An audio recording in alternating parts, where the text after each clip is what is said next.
चलिए good evening सबको। चलिए सब लोग जुड़ जाएंगे, उसके बाद थोड़ा सा शेयर कर देंगे यार, है ना। तो सैटरडे हम लोग, सैटरडे नहीं शुक्रवार को, है ना, शुक्रवार को हम लोगों ने बायो से रिलेटेड जो है वह 5 साल का एमसीक्यू किया था। सीजी टेट 2016, 17, 19, 22 और 24 वाला। तो उसके बाद आगे का जो है आज हमको चैप्टर वाइज जो है वह करते हुए जाना है। एक एक चैप्टर का एक एक दिन में हम लोग करते हुए जाएंगे जी। तो ऐसा करके 20-25 क्लास जो है वह हम लोग फिनिश करेंगे, जिससे कि सारे ही चैप्टर जो है वह हमारे कंप्लीट हो जाएंगे। चलिए आवाज वगैरह आ रहा है, सब लोग एक बार मैसेज कर देंगे, है ना। गुड इवनिंग सर जी, गुड इवनिंग सबको। गुड इवनिंग देवेश सूर्या, ठीक है, सौर्य, देवेश साहू सौर्य। Good evening. आवाज वगैरह क्लियर है, अच्छे से आ रहा है? कहीं घर घर कर रहा होगा तब भी बताइएगा, है ना। आवाज वगैरह क्लियर है? ठीक। आवाज वगैरह क्लियर है, कोई भी दिक्कत होगा तो बताइएगा। Okay, good evening, Radhe Radhe sir ji, Radhe Radhe Ranjani Rajput, Radhe Radhe सबको। चलिए बता दीजिए, है ना। कोई भी दिक्कत होगा तो बताइए सर जी, आ रहा है आवाज। ओके देवेश साहू, और भी लोग जो भी हैं, चलिए और भी लोग हैं जो भी हैं सब, है ना, एक बार शेयर कर देंगे दोस्तों के साथ में, फिर चालू करते हैं हम लोग यार। फिर चालू करते हैं उसके बाद।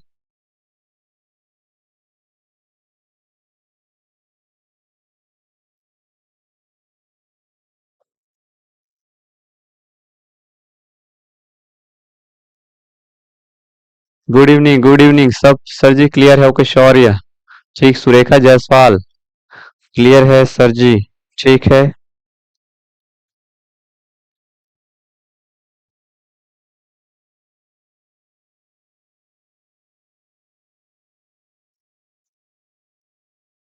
ओके, राम राम राम राम, राम राम भैया सबको, राम राम। गुड इवनिंग, सब क्लियर है, राम राम। चलिए देखते हैं, फिर पहला सवाल है हमारे पास, है ना। आज हमारा टॉपिक क्या है?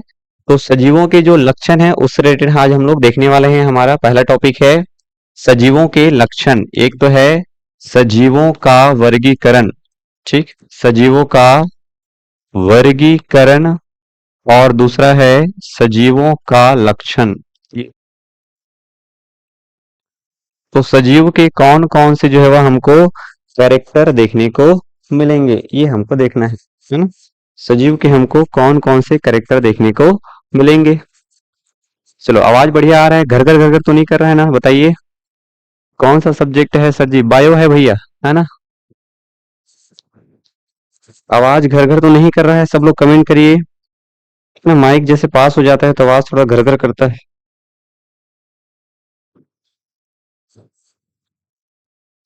चलिए जुड़ जाइए सब लोग।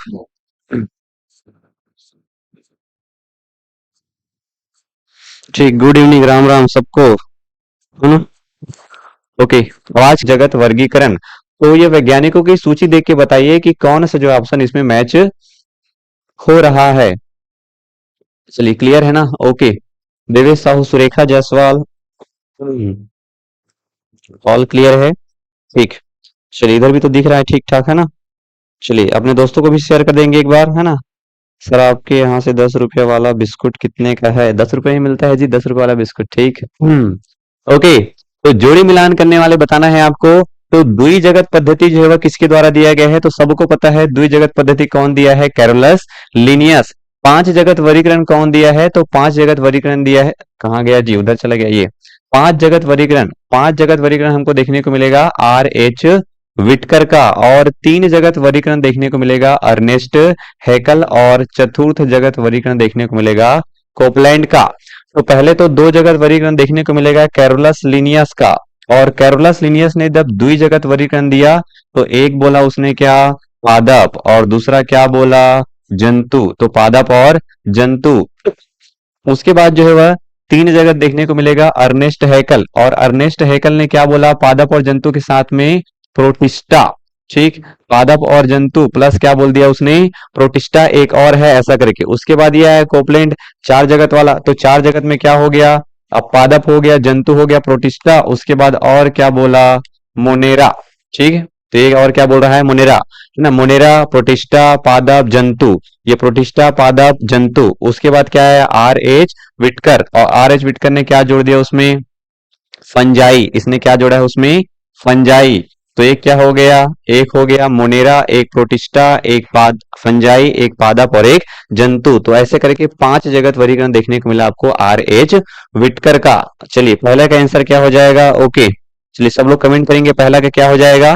तो द्विजगत वर्गीकरण पहला का 3 आना चाहिए भैया ये, ठीक। पहला का क्या हो जाएगा, ए, अच्छे से याद रखेंगे ना। चलिए नेक्स्ट सवाल देखिए। नेक्स्ट सवाल देखने को मिल रहा है, जीवों की उत्पत्ति का आधुनिक विचारधारा देने वाले पर्सनालिटी कौन है। कौन से वैज्ञानिक है, मिलर है, डार्विन है, खुराना है या ओपेरिन। कौन से वैज्ञानिक है सर जी, आप अलग सर के भी हाल है क्या। चलिए क्या बोल रहा है, जीवों की उत्पत्ति का आधुनिक विचारधारा जो है वह किसके द्वारा दिया गया है। तो आधुनिक विचारधारा कौन दिया है, मिलर दिया है, डार्विन दिया है, खुराना या ओपरिन। तो आंसर क्या हो जाएगा, ऑप्शन डी, ओपरिन के द्वारा जो है वह जीवों की उत्पत्ति का आधुनिक विचारधारा दिया गया है। आज हम लोग बिल्कुल टाइम पास नहीं करेंगे दोस्त, बिल्कुल स्पीड में चलने वाले हैं, कोई टाइम पास नहीं है भैया। चलिए नेक्स्ट सवाल देखिए तुरंत। नेक्स्ट सवाल देखने को मिल रहा है, अभी ये प्रैक्टिस कर रहे हैं आप लोग है ना, थ्योरी नहीं है प्रैक्टिस है। तो क्लास को क्लास जैसा रखेंगे है ना, प्रैक्टिस के जैसा रखेंगे, थ्योरी वाला क्लास बाद में पढ़ेंगे यार। तो क्या बोल रहा है, मोनेरा जगत के जीवों और उनकी विशेष लक्षणों को क्या करना है, अपने को सुमेलित करना है भैया। तो मोनेरा जगत के जीव और उनके विशेष लक्षण को क्या करना है, अपने को सुमेलित करना है। इधर जीव दिया गया है माइकोप्लाज्मा, साइनोबैक्टीरिया, मिथे है ना, मिथेनोजेंस, और है डर्मो एसिडोफिल्स। यहाँ पे दिया गया है पशुओं की आंत में पाया जाता है, कोशिका भित्ति का अभाव होता है, नाइट्रोजन स्थिरीकरण करते हैं, अत्यधिक गर्म झरने में पाया जाता है। चलिए बताइए, अलग सर के भाई आ रहे नहीं रे भैया। चलो बताइए जी क्या हो जाएगा आंसर इसका, क्या हो जाएगा आंसर बताइए सब लोग। चलिए बताइए क्या हो जाएगा आंसर इसका, माइकोप्लाज्मा, साइनोबैक्टीरिया, मिथोजेंस और डर्मो एसिडोफाइल्स। ठीक, क्या हो जाएगा। चलिए देखिए माइकोप्लाज्मा, तो माइकोप्लाज्मा क्या होता है, माइकोप्लाज्मा में जो है वह कोशिका भित्ति का अभाव देखने को मिलता है। पहले का 2 आना चाहिए, तो इसमें पहले का 2, ये वाला आंसर हो जाएगा, देख लेते हैं। और साइनोबैक्टीरिया क्या होता है, तो नाइट्रोजन स्थिरीकरण करने का काम करता है। और मिथोजेंस क्या होते हैं, तो पशुओं की आंतों में पाए जाने वाला क्या है, एक प्रकार का सूक्ष्म जीव है। और डर्मो एसिडोफाइल क्या है, तो डर्मो एसिडोफिल्स मतलब अत्यधिक गर्म झरने में रहने वाला, ये थर्मो, थर्मो, और थर्मो का मतलब ही क्या है, गर्म, और एसिडो का मतलब क्या है, तो एसिड। तो ऐसे जीव जो कि गर्म जगह में रहते हैं और बहुत ही एसिडिक नेचर में भी सरवाइव कर जाते हैं, लगभग उसका पीएच 2 से भी कम होता है तब भी सरवाइव कर जाते हैं, उसको बोलते हैं थर्मो एसिडोफिल्स। ये याद रखना है आपको। मिथोजेंस जो कि पशुओं की आंत में पाया जाता है यार, है ना। और साइनोबैक्टीरिया तो पता ही है आपको, नाइट्रोजन स्थिरीकरण करने का काम करते हैं। और माइकोप्लाज्मा जो कि कोशिका भित्ति का अभाव होता है। तो इस प्रकार से पहला का हो जाएगा बी। चलिए नेक्स्ट चौथा सवाल देखिए। फोर्थ नंबर का सवाल देखने को मिल रहा है, जंतु विज्ञान अध्ययन करता है, बताइए जंतु विज्ञान जो है वह किसका अध्ययन करता है, केवल जीवित जानवरों का अध्ययन करता है जी। चलिए बताइए, ओके।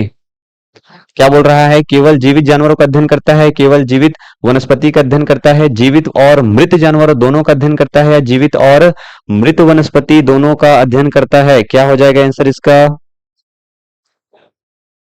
चलिए बताइए, बताइए क्या हो जाएगा आंसर इसका।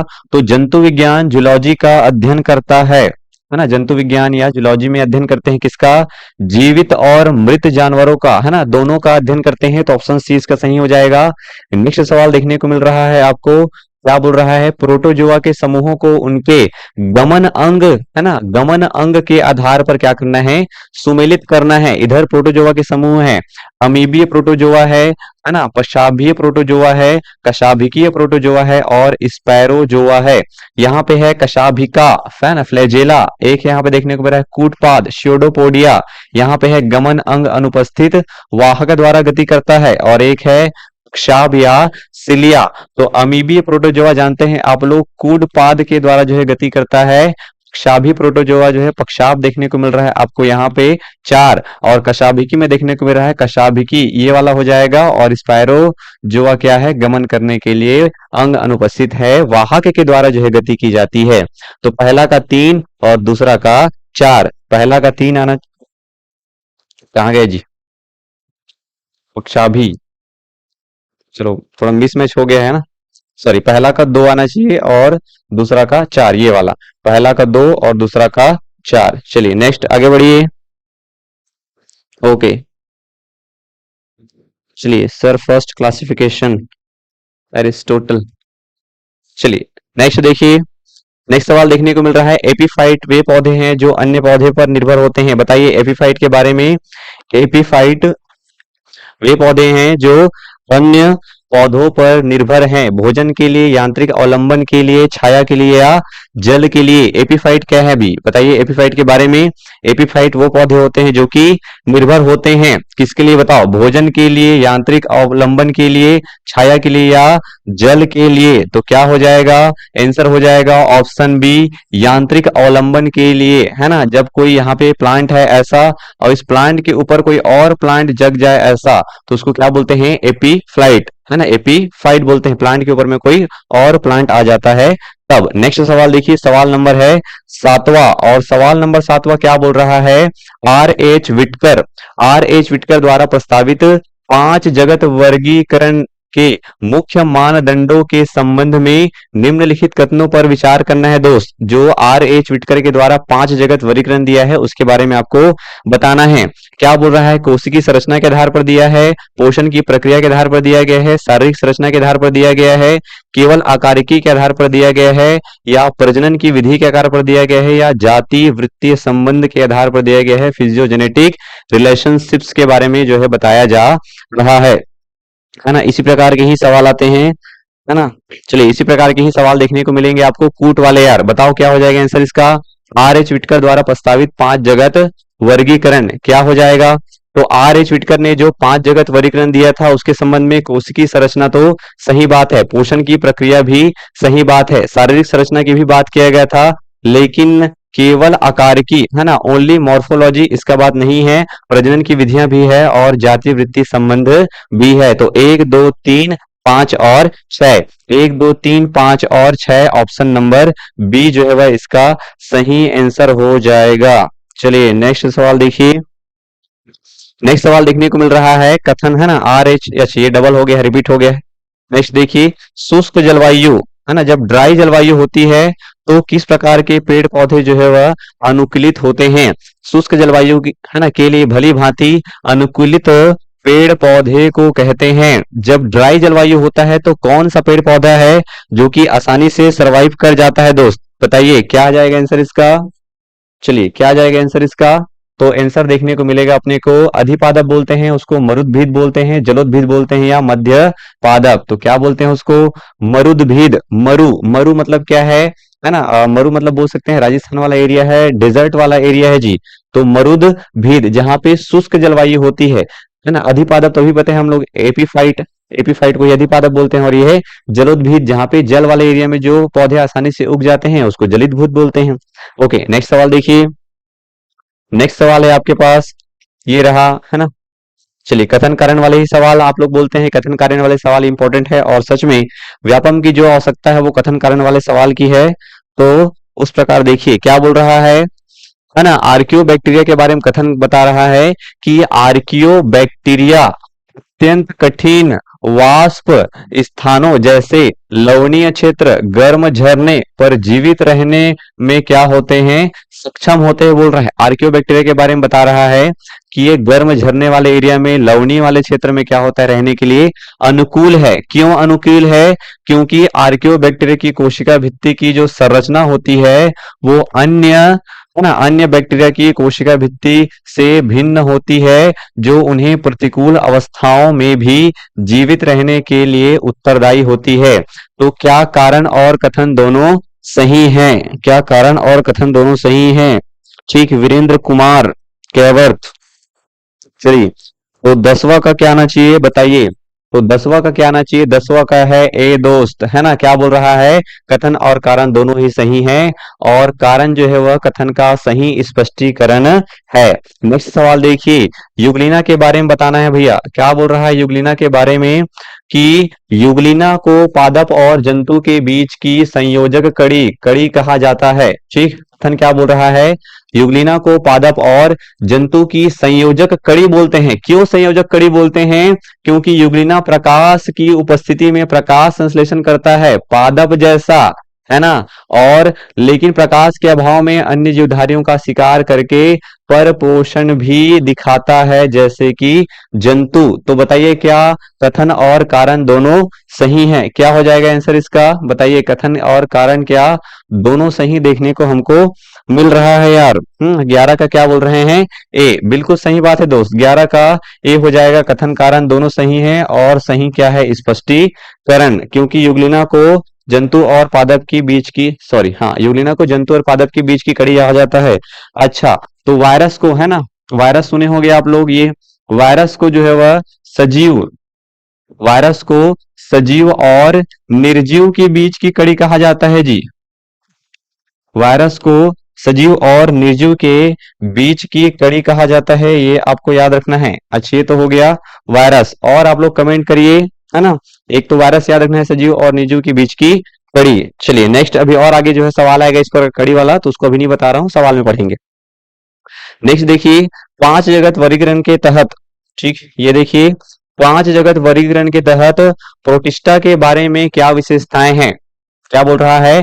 5 जगत वर्गीकरण के तहत जो है वह प्रोटिस्टा के बारे में क्या विशेषताएं हैं?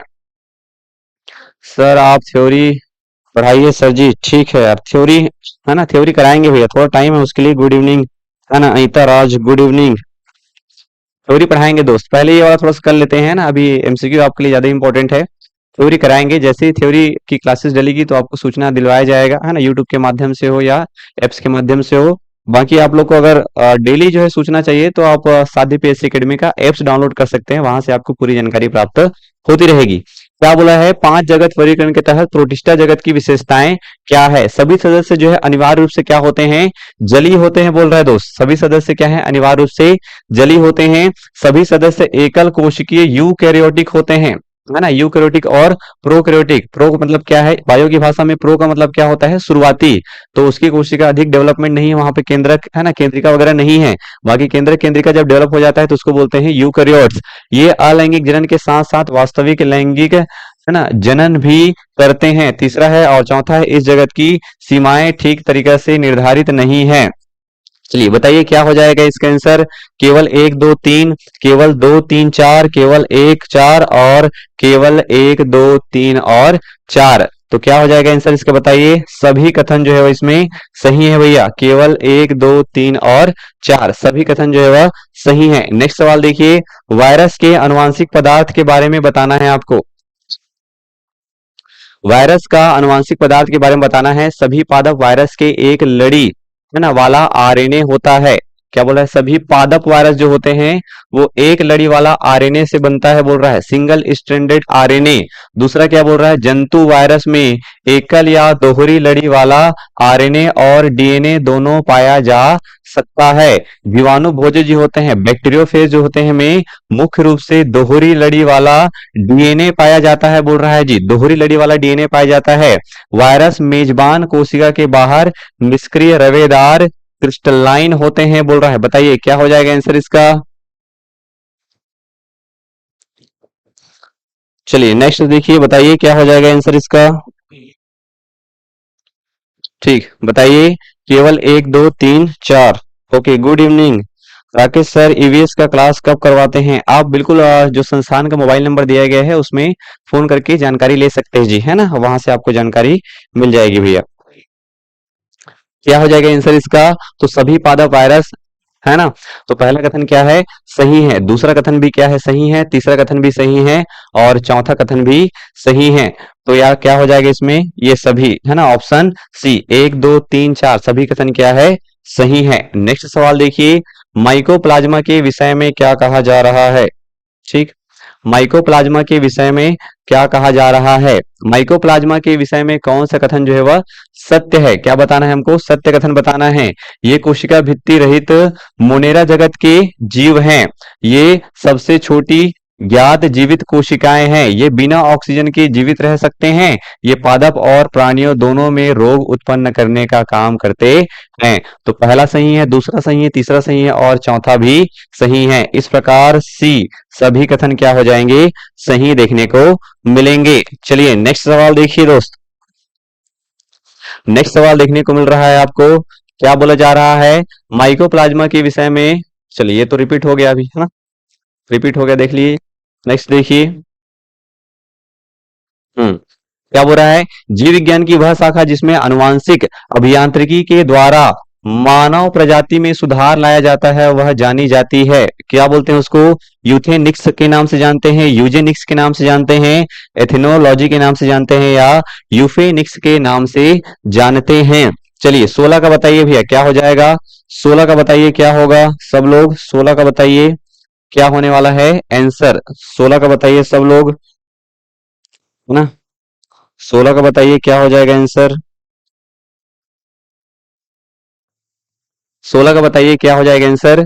तो यूथेनिक्स के द्वारा, यूजेनिक्स के द्वारा, तो क्या बोलते हैं इसको, यूजेनिक्स के नाम से जाना जाता है, याद रखना है दोस्त, पूछा गया सवाल है। नेक्स्ट, जीव विज्ञान नाम देने वाले पर्सन कौन है जी, बताइए, जीव विज्ञान नाम देने वाले पर्सन कौन है। तो जीव विज्ञान नाम देने वाले पर्सन अरस्तु है, लेमार्क है, डार्विन है या लिनियस है। तो कौन आ जाएगा, लेमार्क जो है वह जीव विज्ञान शब्द देने वाले कौन है, पर्सन है। चलिए नेक्स्ट, नेक्स्ट देखिए क्या बोला जा रहा है, 17 नंबर का सवाल है, वृद्धावस्था के काल में, ठीक, वृद्धावस्था के काल में, है ना, वृद्धावस्था एवं काल प्रभावन के विषय में ज्ञान प्राप्त करने की विधा को क्या कहते हैं, बताइए, ऑन्कोलॉजी कहते हैं, जेरेंटोलॉजी कहते हैं, है ना, टेराटोलॉजी कहते हैं या और नीथोलॉजी कहते हैं। ये सवाल और भी आया हुआ है दोस्त, है ना, 17 का ए। चलिए 18 का बताइए क्या हो जाएगा, वृद्धावस्था एवं काल प्रभावन के विषय में ज्ञान प्राप्त करने की जो विधा है वो क्या कहलाता है,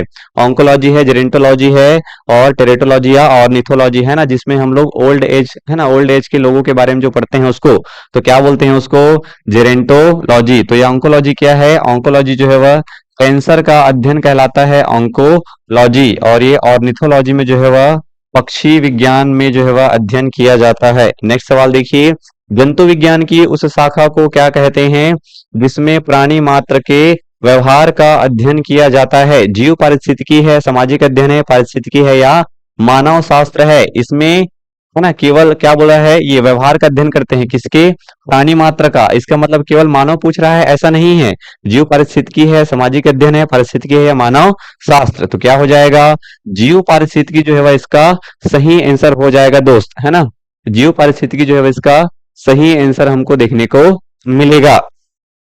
चलिए नेक्स्ट सवाल देखिए, कीटों का जो अध्ययन है वह क्या कहलाता है, कीटों के वैज्ञानिक अध्ययन को किस नाम से जानते हैं दोस्त, कीटों के वैज्ञानिक अध्ययन को किस नाम से जानते हैं जी, बताइए, कमेंट करिए सब लोग, कीटों के वैज्ञानिक अध्ययन को किस नाम से जानते हैं। तो कीटों के वैज्ञानिक अध्ययन को, है ना, इस्थियोलॉजी कहते हैं, एंटोमोलॉजी कहते हैं, पैरासिटोलॉजी कहते हैं या इसको, है ना, क्या बोलते हैं, मैकेंकोलॉजी कहते हैं जी, बताइए क्या हो जाएगा आंसर इसका, ठीक, क्या हो जाएगा आंसर इसका। तो इसका आंसर देखने को मिलेगा आपको एंटोमोलॉजी, ये भी पूछा गया सवाल है, ये भी जो है पूछा गया सवाल है। इक्थियोलॉजी याद रखना है, मछली का जो अध्ययन है वो इक्थियोलॉजी कहलाता है, ये आपके काम का है। एंटोमोलॉजी जो है वह कीट विज्ञान का अध्ययन है। नेक्स्ट सवाल देखिए, शुष्क जलवायु के बारे में बताना है दोस्त, क्या बोल रहा है, शुष्क जलवायु में कौन भली भांति जो है वह अनुकूलित पेड़ पौधे को, चलिए आधा ही सवाल है, शुष्क जलवायु के लिए भली भांति अनुकूलित पेड़ पौधे को क्या कहते हैं, ये सवाल फिर से रिपीट हो गया है, इसको क्या बोलते हैं, मरुद्भिद बोलते हैं, अभी बताया था आपको। चलिए नेक्स्ट सवाल देखिए, मानव सदृश लघुत्तम कपि है, मानव के जैसे दिखने वाला सबसे छोटा कपि है उसको क्या बोलते हैं, गिब्बन बोलते हैं ना, चिंपैंजी बोलते हैं, गोरिल्ला बोलते हैं या औरंगुटान बोलते हैं, क्या आ जाएगा आंसर इसका। तो इसको क्या बोलते हैं, गिब्बन जो बोलते हैं भैया, है ना, सबसे जो छोटा पपी होता है उसको क्या बोलते हैं, गिब्बन बोलते हैं। नेक्स्ट देखिए, नेक्स्ट सवाल देखने को मिल रहा है, जीवधारियों, है ना, जीव जीव विज्ञानियों ने पादप जगत और प्राणी जगत की जातियों को बहुत बड़ी संख्या में ज्ञात किया, ढूंढ निकाला और पहचान लिया, संख्या की दृष्टि से अब तक ढूंढे हुए और पहचाने हुए जीवों में सबसे अधिक संख्या किसकी है? बताओ, कवकों की संख्या सबसे ज्यादा है, पादपों की संख्या सबसे ज्यादा है, कीटों की संख्या सबसे ज्यादा है, या जीवाणुओं की संख्या जो है वह सबसे ज्यादा देखने को मिलेगा? नेटवर्क का प्रॉब्लम हो रहा है क्या? 21 का बी। ठीक, नेटवर्क का प्रॉब्लम हो रहा है क्या?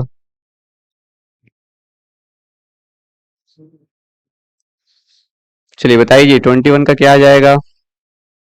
सॉरी 23, ओके 23 का क्या है? बैक्टीरिया। डी बोल रहे हैं सब लोग। देखिए क्या हो जाएगा 23 का। ठीक, तो 23 क्या है ना? सी हो जाएगा भैया आंसर इसका। कीटों की जो है सबसे ज्यादा प्रजाति अभी तक खोजी गई है, या सबसे ज्यादा जनसंख्या किसकी है? तो ठीक है ना, कीटों की है, ये याद रखना है आपको। नेक्स्ट सवाल देखिए। नेक्स्ट सवाल देखने को मिल रहा है, निम्नलिखित में कौन सा एक भारत का राष्ट्रीय जलीय प्राणी है? बताइए कौन सा जो है वह राष्ट्रीय जलीय प्राणी है? खारे पानी का मगर, ओलियो रिडले टर्टल है ना, ओलियो रिडले जो कछुआ बोलते हैं, गंगा का डॉल्फिन, या घड़ियाल जिसको भारत का जलीय प्राणी बोला जा रहा है? क्लियर है सर जी? नहीं सर जी? ओके चलो बताओ यार क्या हो जाएगा।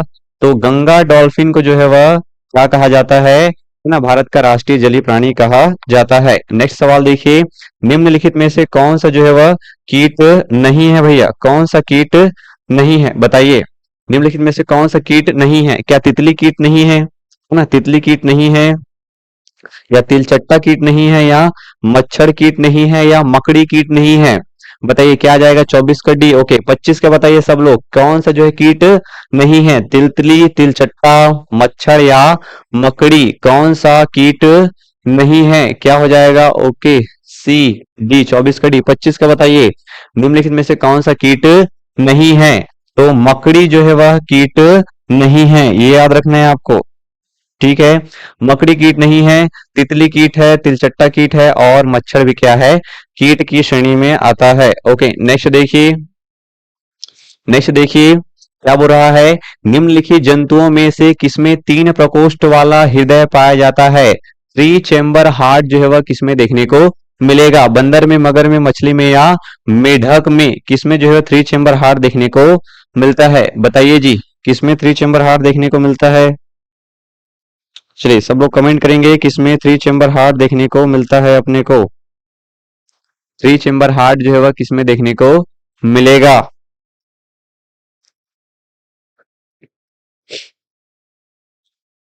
3 चेम्बर हार्ट जो है किसमें देखने को मिलेगा? आवाज वगैरह जा रहा है सबको? Okay frog. चलिए है ना, वीरेंद्र कुमार कैवर्थ फ्रॉग बोल रहे हैं भैया। तो 3 चेम्बर हार्ट हमको देखने को मिलेगा किसमें? मेढक में। आपको पता है कि पहले क्या होता है?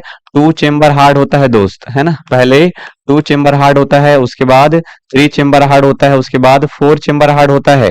तो 2 चेम्बर हार्ट आपको देखने कहाँ मिलेगा? मछली में देखने को मिलेगा, और 3 चेम्बर हार्ट देखने को मिलेगा इसमें मेढक में, और ये जो 4 चेम्बर हार्ट देखने को मिलेगा मगरमच्छ में और बंदर में। तो मत्स्य जो वर्ग है, मत्स्य जो वर्ग है वहां पे 2 चेम्बर हार्ट है, और 3 चेम्बर हार्ट देखने को मिलेगा आपको है ना रेप्टाइल वाले में। ठीक, 3 चेम्बर हार्ट रेप्टाइल में। उसके बाद जो एवीज है ना, जिसको हम लोग पक्षी वर्ग कहते हैं, और जो स्तनधारी है ना, जो मैमल है स्तनधारी, उसमें 4 चेम्बर हार्ट देखने को मिलेगा।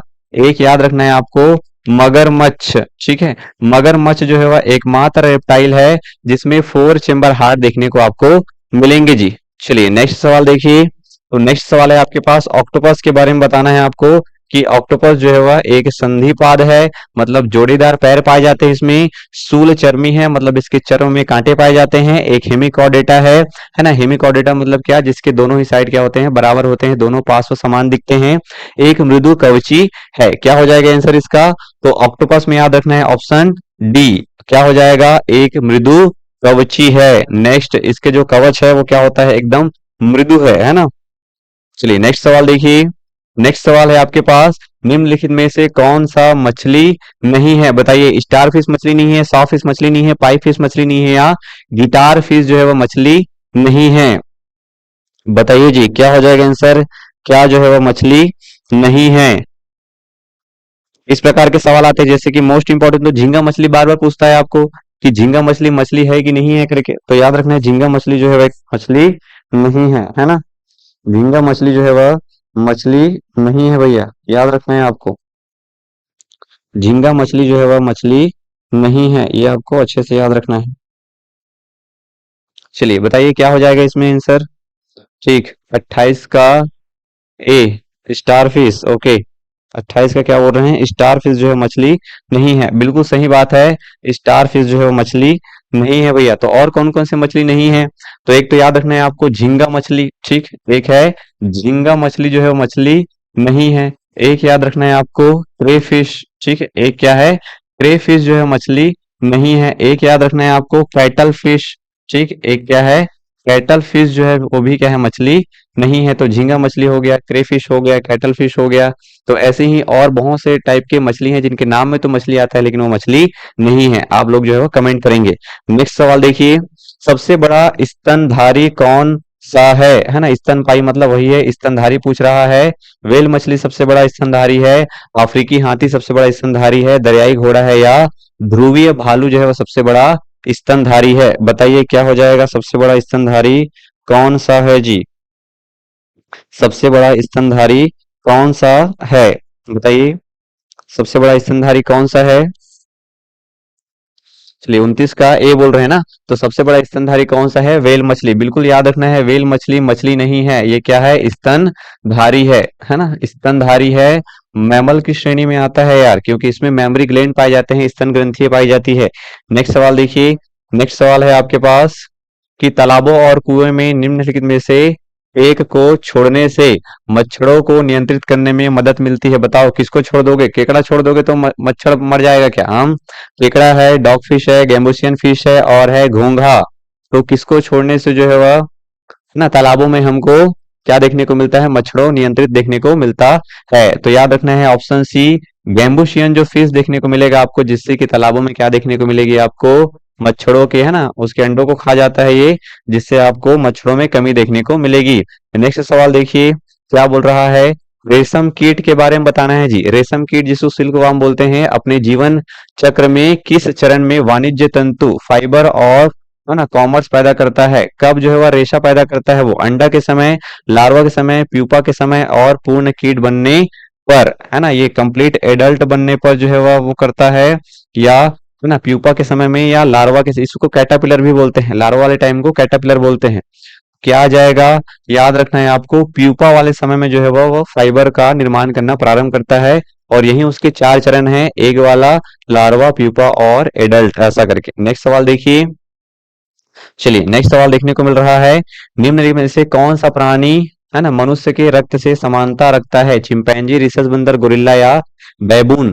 तो निम्न में से कौन सा प्राणी जो है मनुष्य के रक्त के समान जो है वह समानता रखता है, चिंपैंजी, रिसस बंदर, गोरिल्ला, या बैबून। क्या आ जाएगा आंसर इसका, बताइए। सी, सी प्यूपा। ओके, चलिए प्यूपा सही बात है भैया, सी। ओके, नेक्स्ट देखिए क्या बोल रहा है, कौन सा प्राणी मनुष्य में समान साम्यता रखता है। तो क्या आ जाएगा इसका आंसर, इसका आंसर आ जाएगा चिंपैंजी, ऑप्शन ए। नेक्स्ट सवाल देखिए, चलिए कुछ अकशेरुकी के बारे में कहा गया है। अकशेरुकी मतलब क्या है, जिनमें कशेरुक दंड नहीं पाया जाता है, जिनमें रीढ़ की हड्डी नहीं पाई जाती है। तो निम्न कथनों पर विचार करें। क्या बोल रहा है, कुछ अकशेरुकी प्राणियों का रक्त नीला होता है। क्यों नीला होता है, क्योंकि उनमें कॉपर युक्त तत्व हीमोसाइनिन पाया जाता है। बताइए क्या कथन और कारण दोनों सही है, और सही स्पष्टीकरण देखने को मिल रहा है। क्या कथन और कारण में कारण सही स्पष्टीकरण नहीं दे रहा है, क्या दोनों, है ना, ए सही है, आर गलत है, और ए गलत है, और आर सही है। क्या हो जाएगा आंसर जी, आंसर क्या हो जाएगा बताइए आप लोग। तो क्या हो जाएगा, दोनों ही कथन क्या है, सही है, बी रिसस, बी नहीं भैया, है ना। इधर देखिए दोनों ही कथन क्या हो जाएंगे, इसमें सही हो जाएंगे, और सही स्पष्टीकरण देखने को मिलेगा। 33 का जो है ए याद रखना है आपको।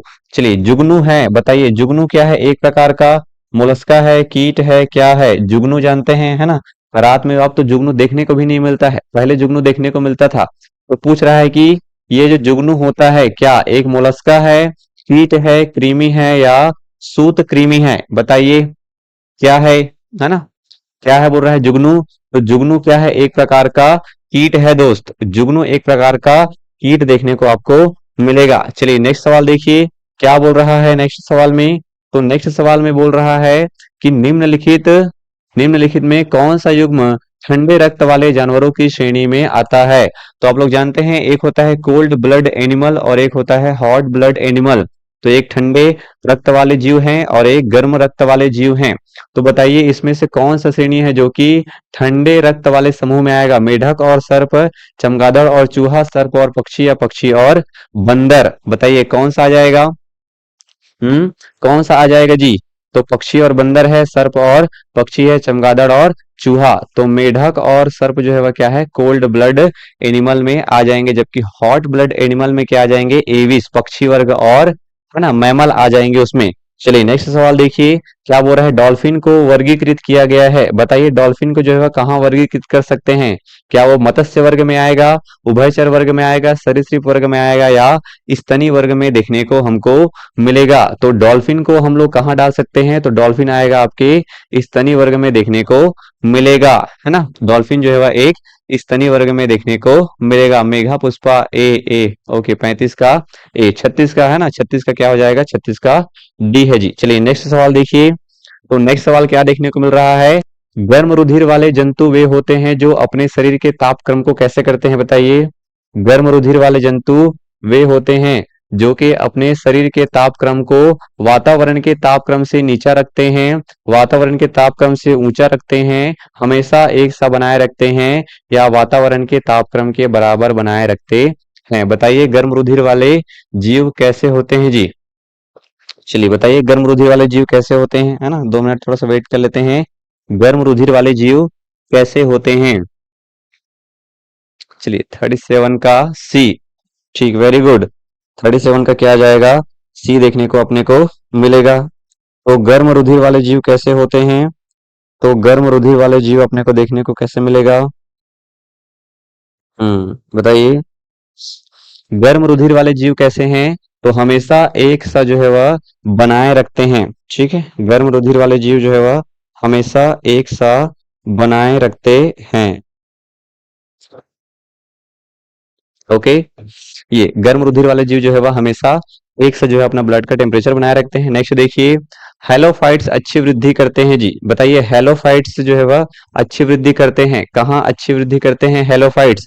अम्लीय मृदा में अच्छी वृद्धि करते हैं, है ना, ठंडी मृदा में अच्छी वृद्धि करते हैं, कैल्शियम युक्त मृदा में अच्छी वृद्धि करते हैं, या क्षारीय मृदा में अच्छी वृद्धि करते हैं? बताइए कहाँ पे अच्छी वृद्धि करते हैं? तो जहां पे क्षारीय मृदा होती है वहां पे जो हेलोफाइट्स हैं वो अच्छी वृद्धि करते हैं, या क्षारीय मृदा में पाए जाने वाले पौधों को हेलोफाइट्स कहते हैं, ऐसा करके आपको याद रखना है।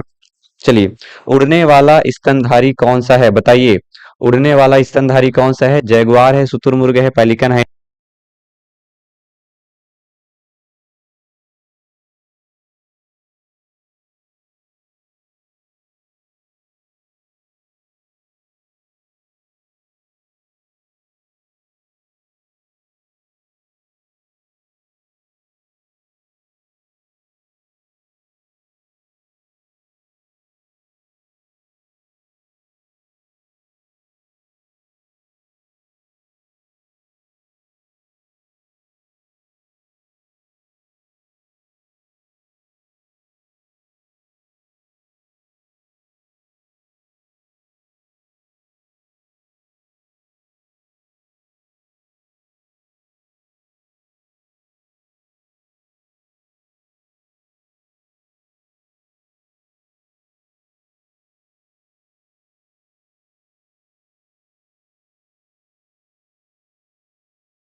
चलिए अब आ रहा है भाई सबको?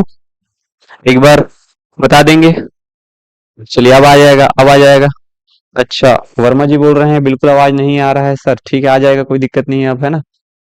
साइलेंट हो गया है, ओके। चलिए वायलेंट हो जाते हैं कुछ देर में, कोई दिक्कत नहीं। हम्म। तो आर्क्योप्टेरिक्स जो है किन वर्गों के प्राणियों के बीच की योजक कड़ी है, बताइए। किसका किसका जो है योजक कड़ी है। क्लियर है सर जी, ओके। Yes clear, okay. चलिए बताइए। तो उभयचर और पक्षी आएगा, सरीसृप और पक्षी आएगा, सरीसृप और स्तनधारी आएगा कि पक्षी और स्तनधारी। तो आर्क्योप्टेरिक्स देखने को मिलेगा आपको सरीसृप और पक्षी वर्ग, है ना। सरीसृप और पक्षी वर्ग में देखने को मिलेगा। जी सर आ गया, ओके देवेश साहू। चलिए, तो सरीसृप और पक्षी वर्ग में देखने को क्या मिलेगा आपको, आर्क्योप्टेरिक्स। चलिए नेक्स्ट सवाल देखिए। तो आर्क्योप्टेरिक्स में क्या है देखो, उसमें पक्षियों पक्षियों के जैसा पंख भी पाया जा रहा है और चोंच भी देखने को मिलेंगे, जबकि सरीसृप के जैसे उसमें दांत भी देखने को मिलेगा यार। चलिए नेक्स्ट देखिए। जब गहरे समुद्र की मछलियां समुद्र की सतह से, है ना, सतह पर लाई जाती है तो उनके शरीर फट जाते हैं। क्यों क्यों फट जाते हैं बताइए। और उनके शरीर से खून आने लगता है, क्या है कारण उसका। तो क्या कारण हो सकता है बताइए। तो बहुत तेज गति से जो है बहता है, बहुत तेज तेज दाब पर रहते हैं वो लोग, बहुत धीमी गति से बहता है, या बहुत धीमे दाब पर बहता है, बताइए क्या कारण है। Okay, Megha Gupta, B B आ रहा है। चलिए देखिए नेक्स्ट सवाल कि है ना, गहरे समुद्र में की जो मछलियां हैं वो समुद्र की सतह पर लाई जाती है तो उनके शरीर जो है वह फट जाते हैं। ऐसा इसलिए होता है क्योंकि उनके शरीर में क्या होता है, तो उनके शरीर में बहुत तेज जो है वह दाब से बहते रहता है। क्यों बहुत तेज दाब से बहते रहता है, क्योंकि वो लोग सागर के बहुत नीचे वाले हिस्से में पाए जाते हैं जी। जैसे ये हमारा पृथ्वी हो गया, मान लो जैसे सागर बहुत नीचे में है ना, जस्ट एग्जाम्पल, ऐसा तो नहीं है, नीचे में है। तो जितना हम लोग गहराई में जाएंगे उतना दाब बढ़ते जाएगा। तो नीचे दाब ज्यादा है तो उनके खून का दाब भी क्या है, ज्यादा है, तो दोनों मेंटेन है।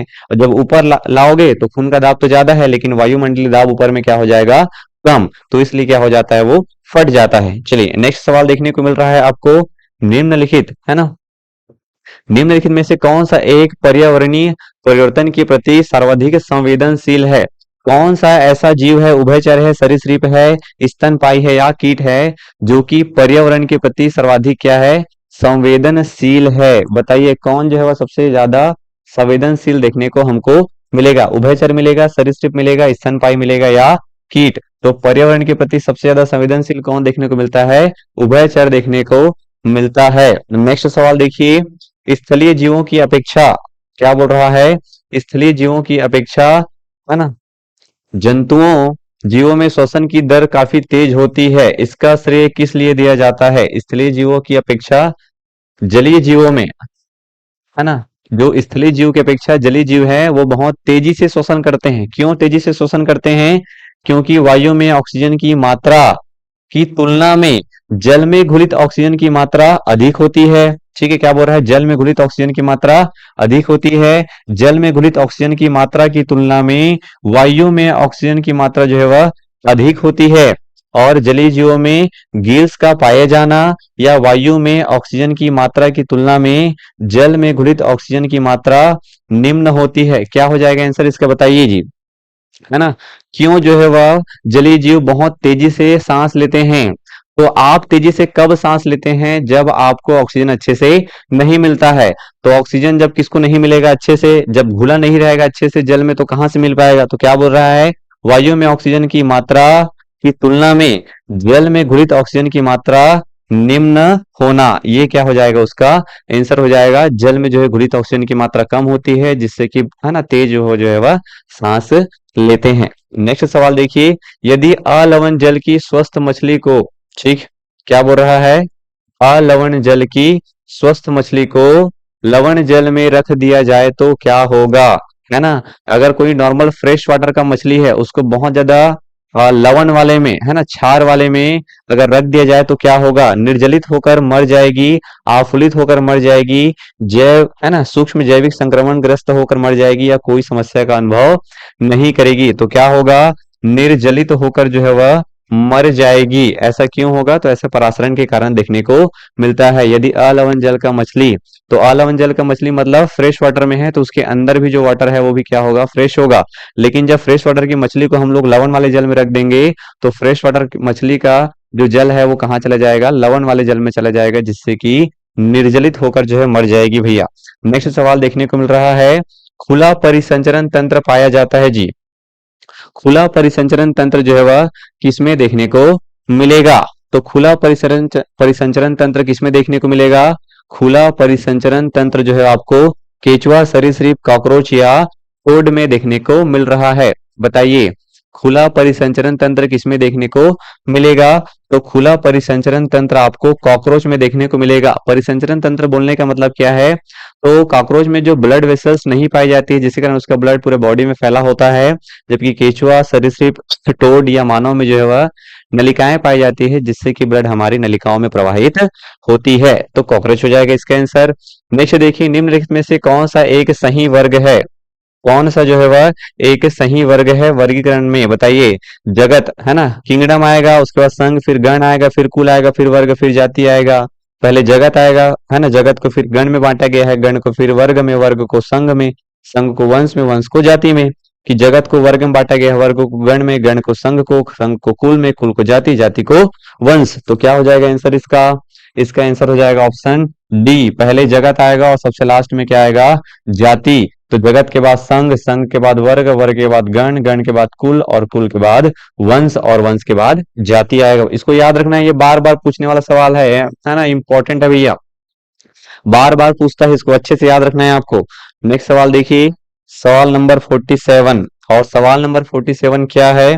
तो सवाल नंबर 47 है, इधर कुछ जंतुओं के नाम दिए गए हैं, इधर कुछ संघ के नाम दिए गए हैं। जैसे कि यहाँ पे है एस्केरिस, इधर है मलेरिया परजीवी, यहाँ पे है घरेलू मक्खी, और ये है गाय। तो क्या है, इधर स्तनी वर्ग है, संधि पादप है, सूत कृमि है, और आदि जंतु प्रोटोजोआ। तो कुछ समझ में नहीं आ रहा है, तो गाय तो समझ में आ रहा होगा, क्या होगा? स्तनी वर्ग, मैमल है ना, गाय का दूध पिए हो कि नहीं? तो वही याद रखना है जी, मैमल जिसमें मेमोरी ग्लैंड पाया जाता है। तो पहले का सॉरी डी का क्या आना चाहिए? 4 आना चाहिए। तो डी का इसमें भी 4 है, इसमें भी 4 है, और क्या है? ठीक है, तो एस्केरिस समझ में आ रहा होगा, निमेटोडा। तो पहला का 3 आना चाहिए, तो पहला का इसमें भी 3 है, इसमें भी 3 है। नेक्स्ट, तो मलेरिया क्या है? मलेरिया परजीवी है ना, प्रोटोजोआ है, तो 4 आना चाहिए। पहला 3 4 2 1। घरेलू मक्खी क्या है? संधिपाद, जोड़ीदार पैर। ओके, नेक्स्ट सवाल देखिए, अनियत तापी प्राणी किसे कहते हैं? है ना, 48 नंबर का सवाल है, अनियत तापी प्राणी किसे कहते हैं? अनियत तापी, अनियत है ताप, प्राणी किसे कहते हैं? जिनके रुधिर में हीमोग्लोबिन नहीं पाया जाता है, ये अलग बात है भाई। जो खूंखार नहीं होते हैं, ये भी नहीं होगा। जिनका शरीर शारीरिक ताप नियत रहता है, जिनका तापमान वातावरण के अनुरूप बदलता रहता है। अनियत बोल रहा है, अनियत मतलब नियत नहीं है, तो नियत नहीं है कि मतलब क्या हो जाएगा? जिनका वातावरण के अनुरूप तापमान बदलता रहता है, अनियत है। जबकि नियत ताप में क्या हो जाएगा? जिनका तापमान नियत रहता है। नेक्स्ट सवाल देखिए, है ना, किसमें नाभिक नहीं होता है? तो बताना है किसमें जो है वह नाभिक नहीं होता है। किसमें नाभिक नहीं होता है? प्रोटोजोआ में है, बैक्टीरिया में है, पोरीफेरा में है, या मोलस्का में है? तो किसमें नहीं होगा? बैक्टीरिया में जो है नाभिक नहीं पाया जाता है। नेक्स्ट सवाल देखिए, नेक्स्ट सवाल है आपके पास ये, हाइड्रोपोनिक्स क्या है? तो ये हमारा आज का लास्ट सवाल है दोस्त। इसी प्रकार रोज 1 घंटे में 50 सवाल करेंगे, और जितने भी रिलेटेड सवाल हैं उन सब का प्रैक्टिस कर डालेंगे हम लोग, है ना। मैक्सिमम सवाल करने का प्रयास करेंगे, 60 मिनट में 60 सवाल ऐसा करके। तो क्या बोल रहा है, हाइड्रोपोनिक्स क्या है जी? तो मृदा विहीन पादप संवर्धन है, पादप में कलम लगाना है, सब्जियों का अध्ययन है, या जल संरक्षण है? तो मृदा विहीन पादप संवर्धन को क्या बोलते हैं? हाइड्रोपोनिक्स। तो जब जल में ही आवश्यक पोषक पदार्थों को घोल दिया जाए, और जल में प्लांट लगा दे उसके, है ना, प्लांट की जड़ को जल में डुबो दो, और जल में ही क्या कर दो? आवश्यक पोषक पदार्थ को घोल दो। तो प्लांट जो है जल से ही आवश्यक पोषक पदार्थों को प्राप्त कर रहा है, मृदा की आवश्यकता नहीं है, तो उसको क्या बोलते हैं? हाइड्रोपोनिक्स। चलिए दोस्त, तो इस प्रकार जो है वह आज का हमारा सेशन यहीं पे कंप्लीट हो रहा है। रोज हम लोग 6 से 7, है ना, सैटरडे छोड़ के रोज हम लोग 6 से 7 टीचर भर्ती वर्ग 2 से संबंधित जो है सवाल हम लोग रोज करेंगे। चलिए, सभी का जो है धन्यवाद, है ना, सभी अपना ध्यान रखिए और अच्छे से पढ़ाई करना है भैया। चलिए, थैंक यू।